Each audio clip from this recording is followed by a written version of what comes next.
আজ আবার আপনাদের সামনে একটি নতুন ভিডিও নিয়ে চলেছি।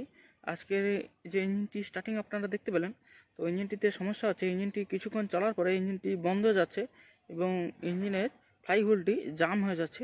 তো বন্ধুরা, এর সমস্যাটি হচ্ছে মূলত শেয়ার বুশের। তো বন্ধুরা, আমরা ইঞ্জিনটি খুলে নেব এবং দেখব ভেতরে কি সমস্যাটি হয়েছে। চলুন।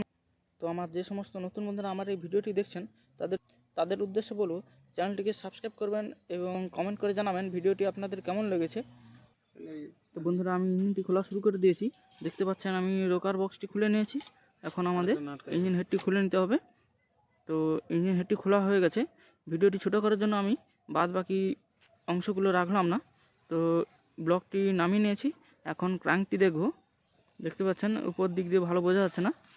তো দেখুন, সাইড দিয়ে দেখতে পাচ্ছেন ক্র্যাঙ্কটি নষ্ট হয়ে গেছে। তো ইঞ্জিনটি এখন আমাদের ঠিক করতে হলে এই ক্র্যাঙ্কটি খুলে আমাদের লেদে পাঠাতে হবে এবং ক্র্যাঙ্কটিকে পালিশ করে নিতে হবে, যাতে পরে আমাদের এই সমস্যাটি না হয়। তো বন্ধুরা, আর একটি সমস্যা, আমাদের মোবাইল পাম্পটি ভালো করে খেয়াল করে নিতে হবে। মোবাইল পাম্পের সমস্যার জন্য এই অসুবিধাগুলি হয়।